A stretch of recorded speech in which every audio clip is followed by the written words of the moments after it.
السلام علیکم۔ اللہ تعالیٰ نے دنیا میں کوئی چیز بے مقصد اور بے فائدہ نہیں بنائی۔ اس کی پیدا کی ہوئی ہر شے کا کوئی نہ کوئی مقصد ضرور ہے۔ یہ الگ بات ہے کہ ان میں سے کچھ چیزوں کی افادیت ہماری آنکھوں کے سامنے روشن ہوتی ہے اور کچھ کی پوشیدہ۔ شہد کی مکھی اللہ پاک کی وہ مخلوق ہے جس کے فوائد سب پر عیاں ہیں۔ قرآن مجید میں بھی شہد کی مکھی کا خاص ذکر کیا گیا ہے۔ شہد کی مکھیوں کے بارے میں چند حیران کن واقعات بھی ہیں، جیسے شہد کی مکھیاں 1 کلو شہد 87 لاکھ پھولوں سے کشید کرتی ہیں۔ شہد کی مکھیاں اپنا بنایا ہوا شہد اپنے چھتوں میں محفوظ کرتی ہیں۔ شہد کی مکھیوں کے چھتے موم سے بنے 6 کونوں والے خانوں پر مشتمل ہوتے ہیں۔ ان چھتوں کو بھی یہی کارکن مکھیاں بناتی ہیں۔ یہ چھتے شہد محفوظ کرنے، انڈوں اور ان سے نکلنے والے لاروا کی حفاظت کے لیے استعمال ہوتے ہیں۔ شہد کی مکھی شہد بنانے کے ساتھ ساتھ جو دوسرا اہم کام سر انجام دیتی ہے وہ پودوں اور درختوں کی افزائش نسل کا ہے۔ جب شہد کی مکھی پھولوں سے رس چوسنے کے لیے پھولوں پر بیٹھتی ہے تو پھولوں یا زرگل اس کے جسم کے ساتھ چپک جاتا ہے اور پولن میں موجود شہد کی یہ مکھی یہ زرگل ایک پھول سے دوسرے پھول، ایک درخت سے دوسرے درخت کے مادہ جز تک پہنچاتی ہے۔ اس طرح پودوں اور درختوں کی افزائش میں کلیدی کردار ادا کرتی ہے۔ شہد کی مکھیوں کے ذریعے پودوں کی افزائش کا طریقہ ہوا کے ذریعے افزائش کے طریقے سے 1000 گنا زیادہ مؤثر ہے۔ شہد کی مکھیاں اپنے چھتے سے دور پھولوں کی تلاش میں کئی کلومیٹر کا سفر بھی طے کرتی ہیں اور اپنا راستہ بالکل اسی طرح یاد رکھتی ہیں جیسے ممالیہ جانور اپنے گھروں کا راستہ یاد رکھتے ہیں۔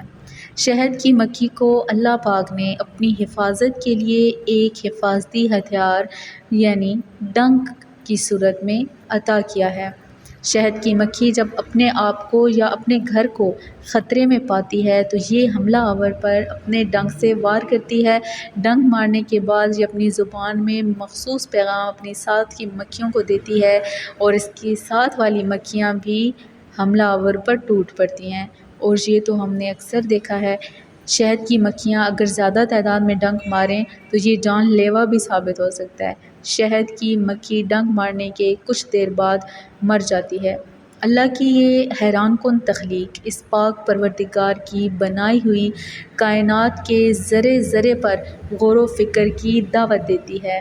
شہد میں اللہ تعالیٰ نے ایسی بے بہا خصوصیات رکھی ہیں کہ جن کو دیکھ کر نہ صرف انسانی عقل دنگ رہ جاتی ہے بلکہ سائنس آج اتنی ترقی اور متعدد تجربات کے باوجود شہد تیار کرنے میں ناکام رہی۔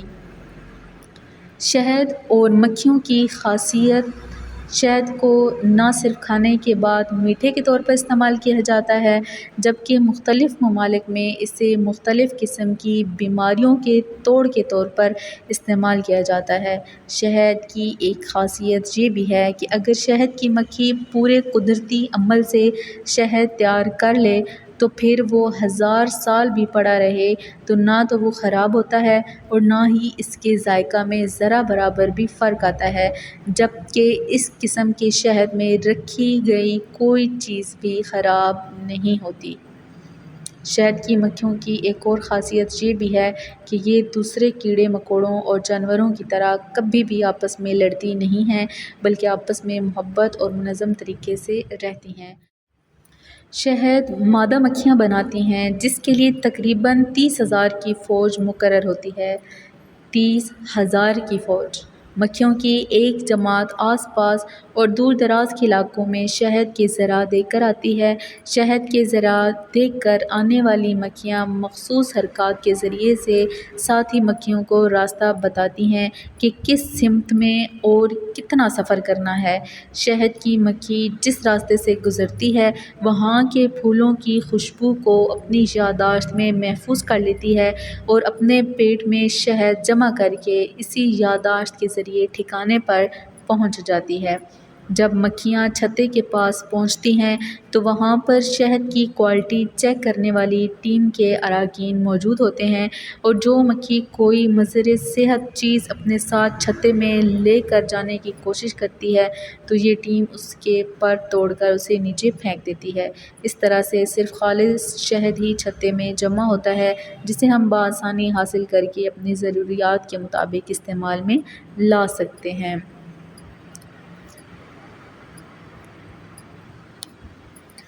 شہد کی مکھیاں بہت ہی منظم طریقے سے ایک معاشرے کی طرح رہتی ہیں اور اپنی ملکہ کے تابع ہوتی ہیں۔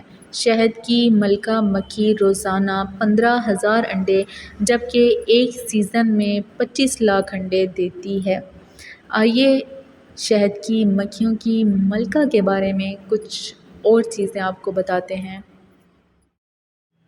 کیا آپ کو معلوم ہے شہد کی مکھیوں کی ملکہ کیسے بنتی ہے؟ دراصل ہوتا کچھ یوں ہے کہ چھتوں سے باہر جا کر کام کرنے والی مکھیاں خصوصی خلیوں کے اندر انڈوں کو موم سے سیل کرتی ہیں اور پھر شاہی جیلی کھا کر نئی ملکہ بناتی ہیں۔ ملکہ جب اپنی نشست سنبھالنے کے لیے تیار ہو جاتی ہے تو بھن بھنا کر اس کا اعلان کرتی ہے، لیکن اگر ایک ہی وقت میں دو ملکائیں آمنے سامنے ہوں تو وہ اس وقت تک ایک دوسرے سے لڑیں گی جب تک دونوں میں سے ایک یا دونوں مر نہیں جاتے۔ لہٰذا جب ایک مکھی انڈے دیتی ہے تو اس کی آواز بدل جاتی ہے، لیکن وہ اپنی ساتھی مکھیوں سے کہتی ہے کہ باقیوں کی بھنبھناہٹ رکنے نہ دیں۔